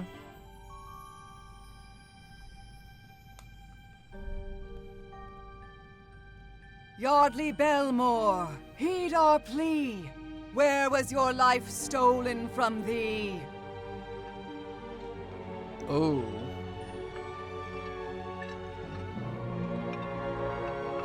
I sense a crypt, deep below the ground, where Yardley, unknown to him, has been drugged. Among alcoves of the dead, Yardley is still alive as brick by brick.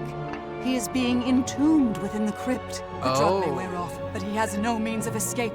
Trapped. Look at the painting. What? Oh. Okay. I did say that this... Yardley's body is still bricked up inside that crypt. The sanctuary crypt. You must find a way inside. There is a tunnel, once used for safety, but now used for salvation. Something in Yardley's bedroom will help you. I did feel like this room reminded me of something. Okay, so if we give each of the 3 items, we will... I did feel like this room reminded me of something, and reminded me of the stretching room in the Haunted Mansion. So... Will this work as a crystal ball? Fishbowl.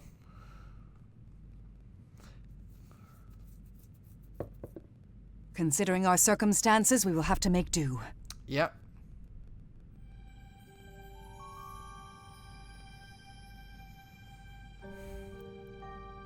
Savior Bellemore, hear our cry.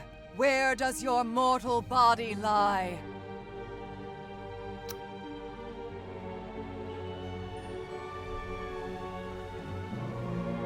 I sense a cave on the island coast. Waves thrashing, wind howling, and two figures exploring its darkest depths. Xavier and Rackham. Rackham has lured Xavier here, promising an unparalleled expedition to the bold adventurer. But it's a trap. I sense Rackham fleeing the cave, leaving Xavier as the water rises and rises and rises. Look at the painting. He drowns.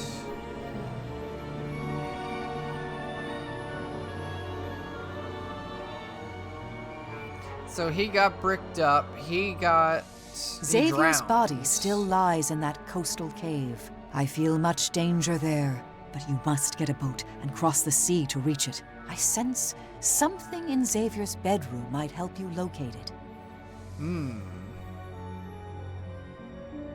Which we unlocked Xavier's room.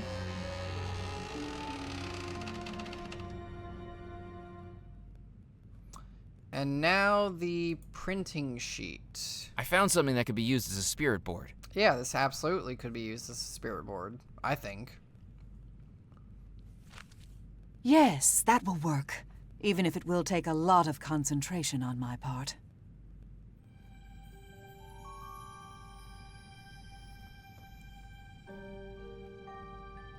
Cecil Bellemore, we now implore, where do you rest forevermore?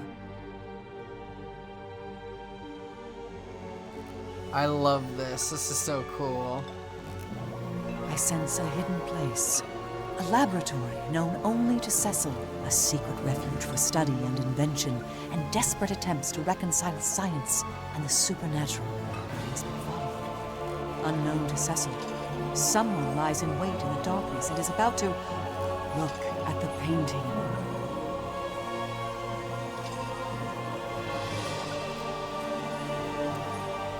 Oh. He got stabbed? Cecil's body lies in a hidden laboratory, and you must find it.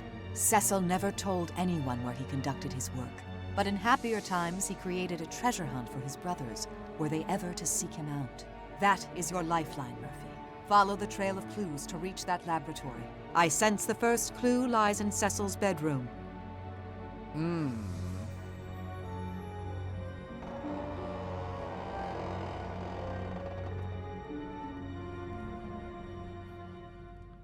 I have some more questions. Ask away. Yeah, Are you here the we one go. people in the house call the parlor witch? I've heard that they do. The Bellemore brothers approached me to help research the coffin stone. The brothers did everything they could to understand it. A never-ending investigation into science and the supernatural, ranging from the Atlantic to the Pacific. To my deep regret, I was never able to find a way to destroy the stone's power. With no way to destroy it, the only option was to lock it away where no one could find it. In the vault beneath the house? That's right. Deep below the house, within a labyrinth of caves, where we pray no one finds it. The last time I messed around with this kind of thing, I ended up releasing an evil spirit. Yeah. Yes, I sensed what happened with Dr. Moray. I'm afraid that man was lured in by theatrics and promises of power he never actually held. It looked like he had powers to me. Rackham's spirit had been reaching out for someone he could dupe. But Rackham was always the puppeteer. Made Moray sense. had no powers whatsoever, except for those manifested by Rackham. Does Rackham have powers of his own? Does Rackham have powers of his own? I'm afraid he does, Murphy. Although I discovered that far too late, to our great cost. I like to think of myself as knowledgeable about magic, but even I'm not sure what twisted powers Rackham wielded to project himself outside of the house. He seems to have power over visions and nightmares, and used that to put his plan into action. Is it voodoo? No. But the summoning spell that I cast, that seemed like voodoo. The manuscript you carry in your pocket is far older than the origins of voodoo in this region. It is a real spell. The icons of voodoo that adorn it are merely a distraction. I suspect Rackham has a knowledge of magic far older. So it's a forgery? More something in disguise. Oh. Why couldn't he get Dr. Moray to cast a summoning spell? A wise question. Magic doesn't work equally for everyone. Each spell depends on the person who casts it. Some spells work only for someone whose heart believes. Others work only for the person who rightfully owns the talisman. Some spells, no matter how much is invested in them, simply don't work at all. Moray was the bait, but Rackham needed someone more attuned to actually complete the spell. That makes sense. I traded Dr. Moray for the Gree that enabled the summoning spell. No, Murphy. Moray may have been the broker, but you cast your trade into his spirit pool. You traded Rackham for the Gree, the same Gree that unleashed that terrible spell on Abigail. Well, I don't think I need to hear those again. I should get back to trying to open the vault. May fate be in your favor, Murphy. Let's hope so.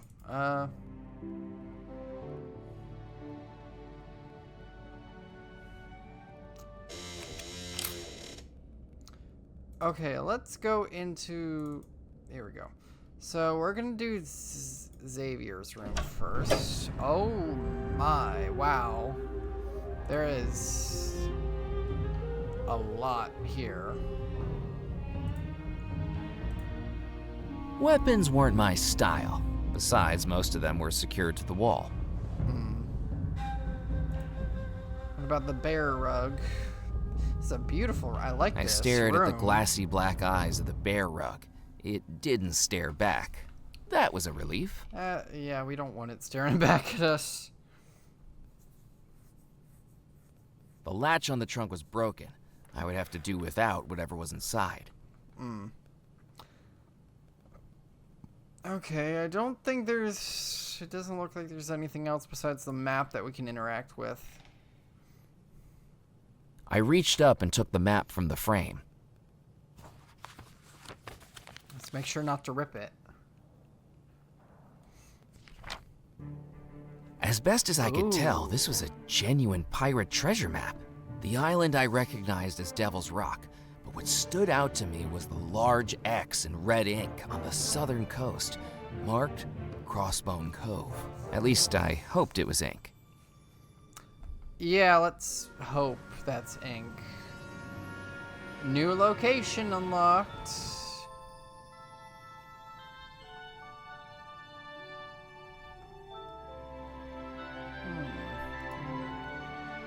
It was a tattered pirate map with a large X drawn in red along the southern coast.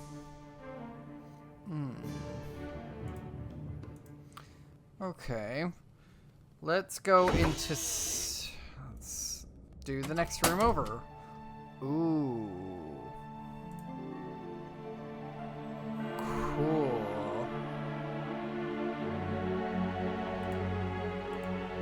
I'd already carried a shrunken head around earlier that night. I didn't want to start a trend by lugging around other unnerving abominations. And I especially didn't want this one talking to me.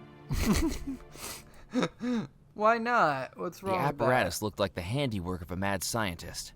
I thought it was best not to mess with it. Who knew what sort of reaction I might set off? That's true. These rooms are really pretty. The bag was empty of everything but papers covered in an unintelligible scrawl. The books covered all manner of scientific subjects, magnetism, thermodynamics, chemistry, and much more, none of which I had the time or understanding to read. What about the lab coat? Can we look at it? I searched through the pockets of the lab coat. Oh. To my surprise, I found something. A small silver coin. Aha. It was an old silver coin.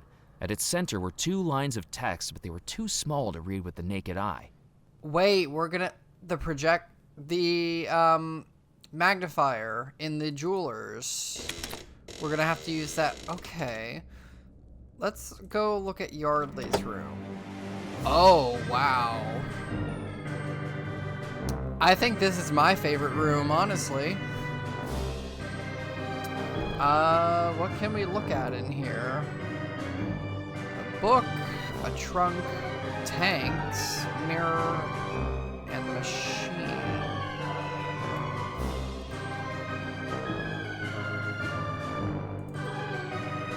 had more urgent things to do than cozy up with a book.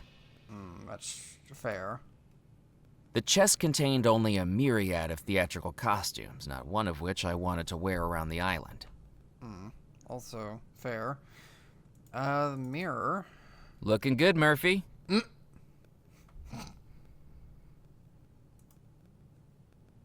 I opened the tap on the gas tank.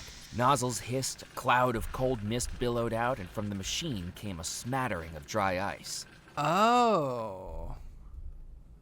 Okay.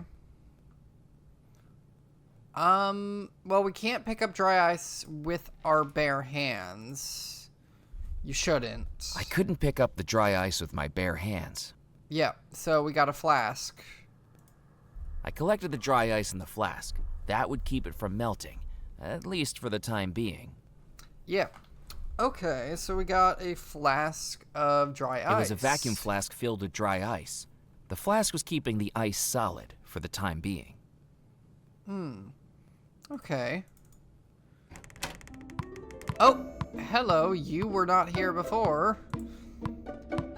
Hello again, Sebastian. Hello again, Sebastian. Oh, it's you again. Not Yes. playing hide and seek anymore? I've outgrown it. Sore loser, huh? I didn't lose. You cheated. Anyway, I've moved on to this now. A paddle ball? My mum found it for me after I told her I wasn't getting the tin boot I wanted for my birthday. It's not even your birthday. That doesn't matter. Anyway, what? Bet you can't do this. The little brat had me there. Like hula hooping, unicycling, and stilt walking, my facility with a paddle ball was on par with my ability to do other completely useless party tricks. Shouldn't you be getting ready Shouldn't for the you be wedding? getting ready for the wedding? I'm not the page boy anymore. I've been demoted. How did that happen? Well, before I started playing with this paddle ball, I found a marble in one of the bedrooms. A super-sized one, perfect for bombing. Whose bedroom? One of the guest rooms. Mr. Beaumont's, I think. He's certainly lost his marbles. What did you do with it? Like my dad taught me, I'm keeping Mum on that one. All I'm going to say is that it was a big mix-up. Mrs. Craddock must have had her sense of humour surgically removed.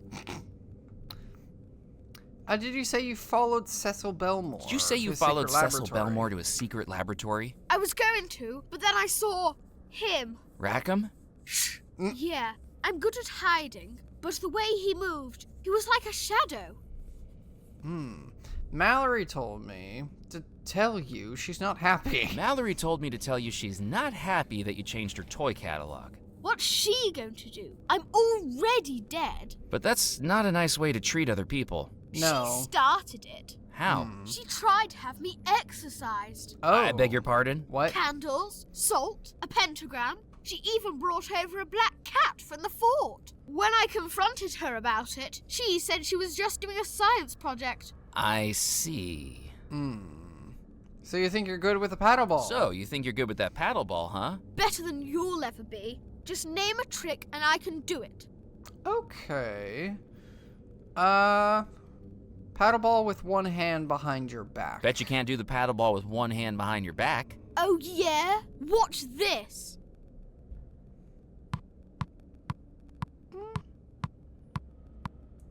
Hello, Sebastian. That's pretty simple. Bet you can't paddle ball standing on one leg. Bet you can't do the paddle ball standing on one leg. Easy peasy. Too easy. Well, Hello, then, Sebastian. Let's try something else. Why don't we? Bet you can't do the paddle ball with your eyes closed. Bet you can't do the paddle ball with your eyes closed. Look and learn. I didn't want to damage the furnishings. That had been a good idea. I just needed to be a little quicker. Hello, Sebastian.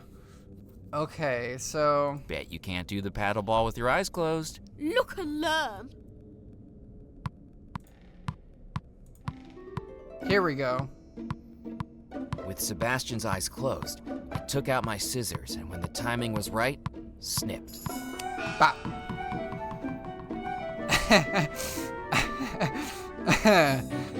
What happened to my paddle ball? Well, the ball just snapped right off there. Maybe you need to practice a bit more. I didn't With do any a other thing. child, I'd feel guilty. With Sebastian, it felt like evening out the cosmic balance. I bet Mallory was behind this.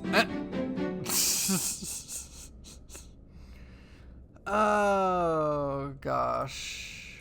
Let's head back to the landing. Did it... Because I'm assuming we have to... Yep, there it is. The rubber ball. I picked up the red rubber ball I'd cut from the paddle ball. It looked like a clown's nose.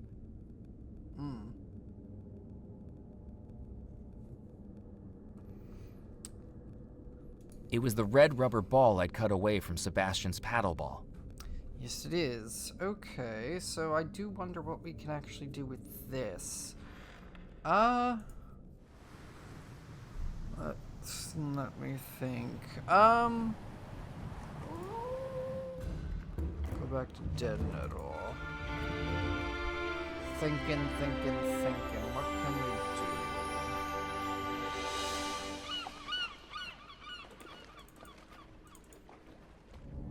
Well, look who it is. Murphy, I've been Yes? hearing talk of someone wandering the island on a crime spree. What do you and mean? Look who comes walking through the door. I can explain. Explain what? We've got no time for your blabber. I need your help to catch him. You're an auditor, aren't you? Oh. Used to be. You must be used to Well, prying yeah. that big nose of yours into other people's business. Big nose? It's a honker, Murphy. Now, put it to good use and help me sniff out who this Devil's Rock devil is.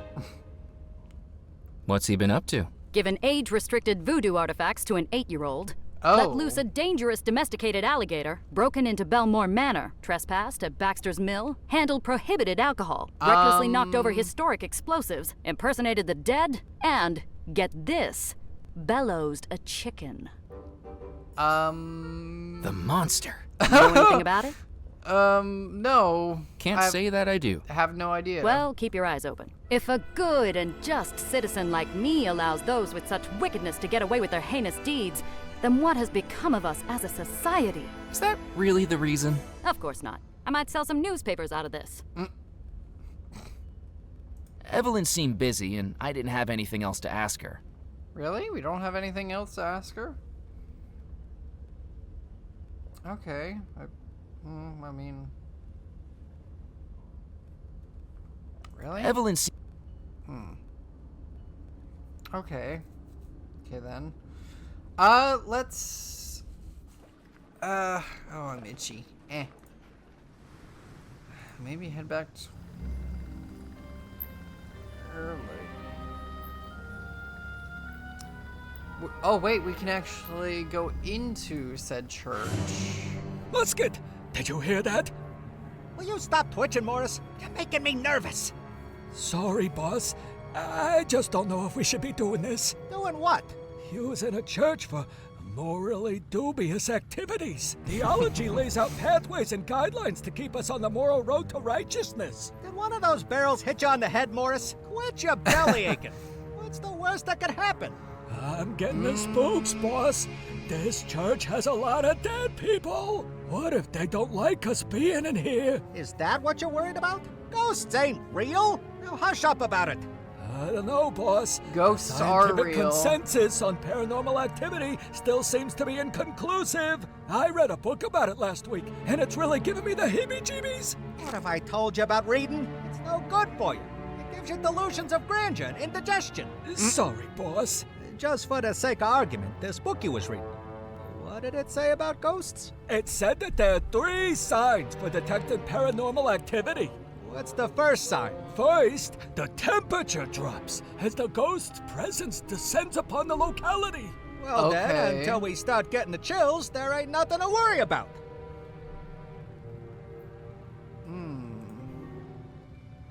There's a lot of things that we can look at. There's a bell rope. There's a fan. Turning the fan off would have alerted the rum runners to my presence. Yeah. The collection plate was empty.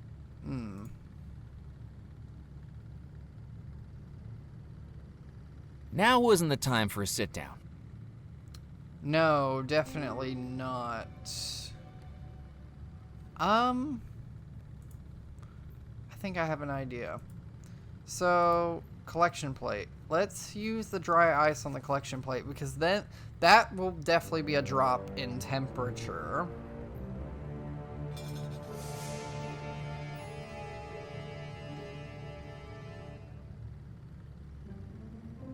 Oh.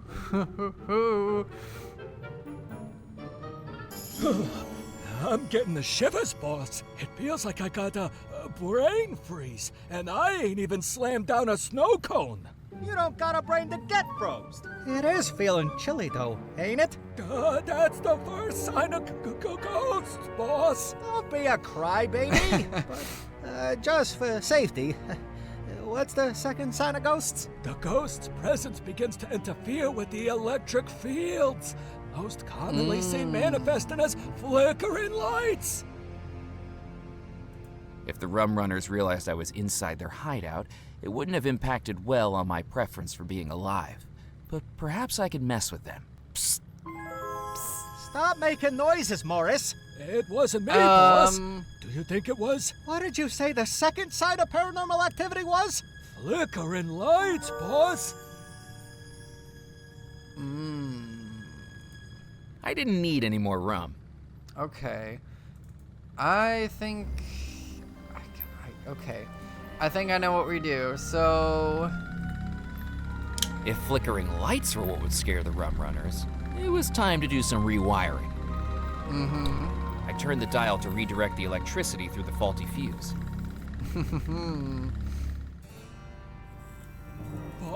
Boss, the lights are flickering. That's gotta be a coincidence.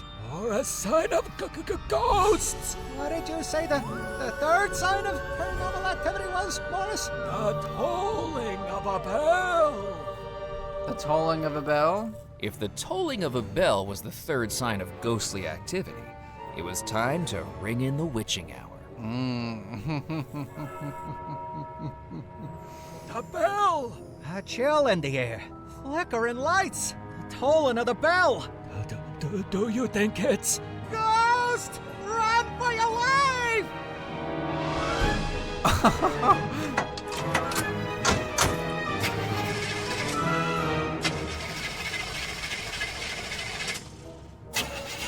Start, you blasted car!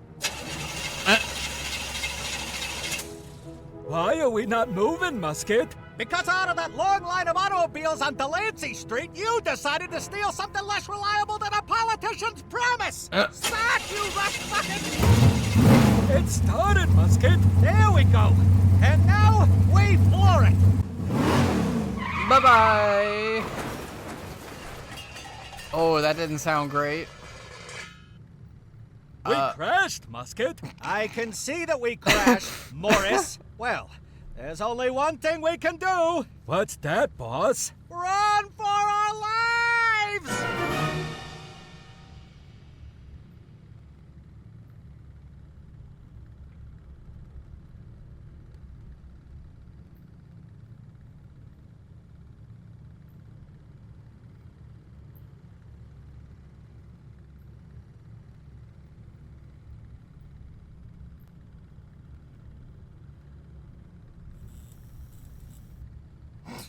Sorry, I'm sending a message to,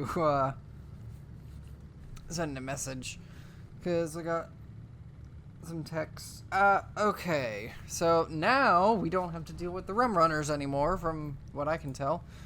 We can look at the barrels, though. I didn't need any more rum. Okay, yeah. They took the crank with them, which we might have needed I that. couldn't see anything to do with the statue. There's a stained glass window here that we can look at. The window is even more beautiful in person, adorning the altar below it like a crown. That's when I noticed something. Below the window was a cross-shaped indentation in the wood that made me think something was missing. I pressed the indentation, but nothing happened. It seemed like it was meant for something specific. At the back of my mind, I had the notion I'd seen a crucifix of the same shape somewhere before. We have... Taking the book, I realized it was an old Bible with a thicker layer of dust than a nudist's summer wardrobe. Okay, so now we got hit the Father Foskett's missing Bible. Oh wow, they didn't go far at all. They crashed right into the tree, and there's the crank. I picked up the starter crank from the jalopy seat. Which is exactly what we need. But there's a crypt here that looks exactly like the window in the church. I couldn't see any way to open the crypt door. Not a doorknob, not a keyhole. Whoever sealed this up intended to seal it up for good. Yep. Edgar, do you know anything about this? Good evening, Edgar. Is that the sanctuary crypt in the hillside? That's right. Must be the oldest crypt in the cemetery. Is there a way inside? Not that I know of. I've never been in there. I don't think it's been used for centuries. There's a local legend that a tunnel runs into the crypt from the church. An old escape route. But if it's real, I've never found it. What's that carving on the front of the sanctuary crypt? Beats me. Just a fancy schmancy decoration, I assumed. But now that you mention it, I do think I've seen that pattern somewhere before. The church. I best be running along. Goodbye. Okay. Let's head back to Bellemore Manor. Let's go. Walking back into the ballroom, Oh. the throng of wedding guests had dispersed to their guest rooms, replaced by chairs and tables neatly set out on the dance floor. Preparations for the wedding were gathering speed like a boulder rolling down a mountainside, and I felt like I was smack in the middle of its path. Yep. What's wrong, Elaine?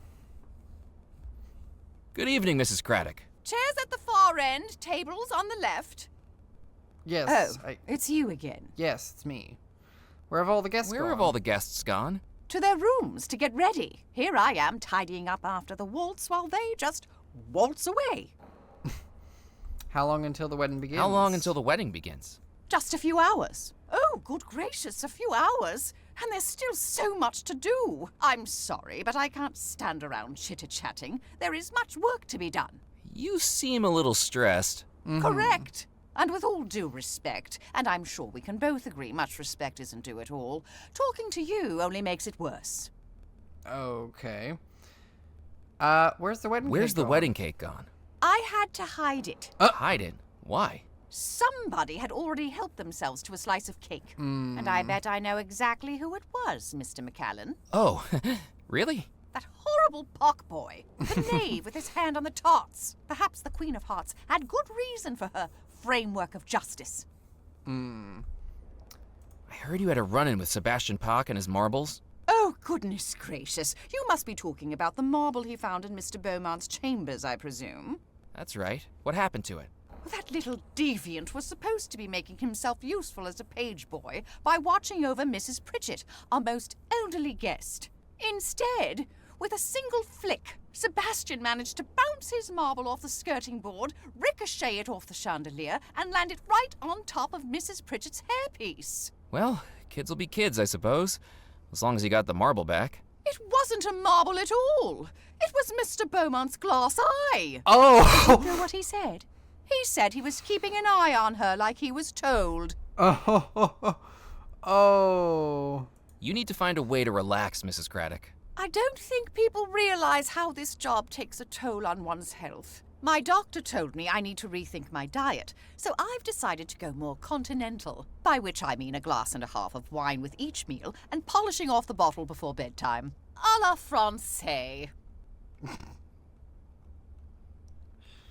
I heard that you didn't send a wedding invitation to Captain I Moot. heard you didn't send a wedding invitation to Captain Moot.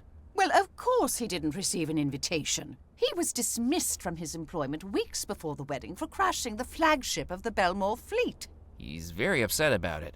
Don't years of service outweigh one accident? Accident? I suppose you never learned exactly why he crashed the ship, did you? Actually, no, I didn't. We discovered that Captain Moot used to invite ladies up to the bridge after hours. Dozens of ladies over the years. Oh. He'd take them on moonlit cruises around the island and, goodness gracious me, paint them with no clothes on. Oh. Draped over the ship's wheel, stretched out in the rigging, dangling from the anchor. Apparently, he must have gotten a bit too carried away with his brushstrokes on the final painting, because he didn't see the rocks the ship crashed into. That would certainly be distracting. Indeed. Very. I'll leave you to get on with your work. How thankful I am for life's little blessings. Okay. So that's exactly why it crashed. Got it. Her favorite characters are two arguing gentlemen, though now Colonel Bloom can't even hear anything. Good evening, Father Foskett. Hello again, my child. Hello. Are you prepared for the ceremony? Are you prepared for the ceremony? In every way, except one. I still haven't found my Bible. Shouldn't you be looking for it? The Lord giveth and the Lord taketh away. Furthermore, I have no idea where to look, but I would very much like to see it returned to me. Do you know anything about the sanctuary? Do you know anything about the sanctuary crypt? Oh, I certainly do. History is a bit of a passion of mine. When Devil's Rock was first colonized, the only inhabitants were the monks of the church and the soldiers of the fort. The monks provided luxuries like woven blankets, carved utensils, and certain brewed drinks. In return, the fort defended the monks from raids. By pirates? Yes, but also by the European powers in the Caribbean. Their final line of defense was a hidden escape tunnel. According to legend, the fort had a beacon atop its tallest tower. If it was lit, the lighthouse, the light would shine through the church's rose window, and the monks could open a secret passage and retreat to safety. How did they open the secret passage? How did they open the secret passage? Now, there's a mystery. I spent decades in that church and never found a trace of it. Of course, the beacon was never lit while I was there. It hadn't been for hundreds of years. Would the secret passage still open if the lighthouse was lit? Exactly. I can't say I know. Maybe. It would be worth trying. It's an electric light now, of course. But I haven't the foggiest if that would make a difference. Who installed the electric light on top of the fort? That was Cecil Bellemore. He was blessed with electrical ingenuity. I was told the lighthouse needed to be upgraded to handle the ship traffic coming into Deadnettle for the Bellemore Trading Company. I mean, that makes sense. That's a very impressive crucifix you're wearing. My compliment may not have been entirely genuine, but my curiosity about its shape, which perfectly matched the indentation beneath the rose window in the church, certainly was. Pride is a sin, but I accept the duty of wearing it. It's as old as St. Juniper's Church itself. Could I borrow it? I'm afraid not. This crucifix is the only connection I have to my parish. There are few things more valuable than this. What would be more valuable to you? Okay. Well, I've misplaced my Bible. And a holy man without a Bible is like a polar bear in the Congo. We do have your Bible. Lost, my dear boy.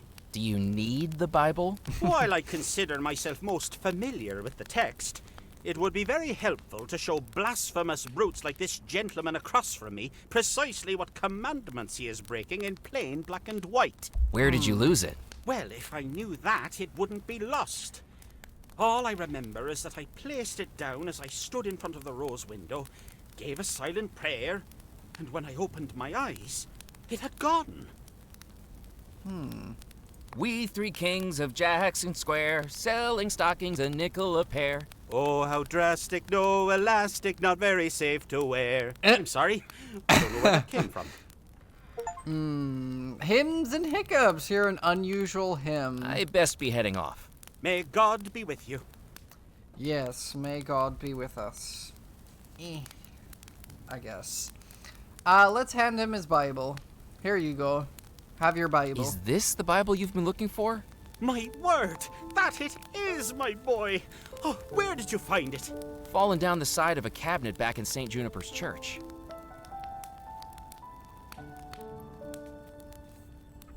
People do say they find faith in the most unexpected places, but down the side of furniture is certainly one of the most common. I'm most indebted to you. Is there anything I can give you to show my appreciation? Actually, I did have my eye on that crucifix you're wearing. Ah. Yeah. Are you looking for spiritual guidance, my child? Absolutely. Particularly if it guides me to something hidden in St. Juniper's church. Then I shall give it to you with my deepest thanks. Thank you. Let it guide you to where you want to go. I absolutely shall. That I can say for It was certain. an ornate metal crucifix scratched and tarnished from centuries of use. Ah, okay, so now we got the flask again.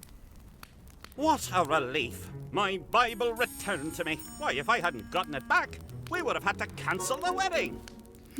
God damn it.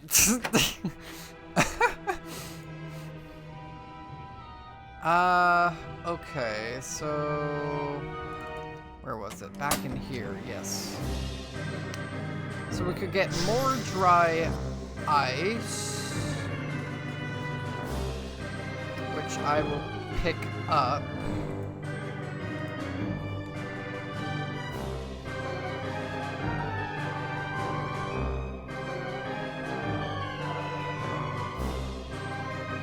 So now we got more dry ice. I am gonna go to the jeweler's here in Dead Nettle. Hello. Welcome back.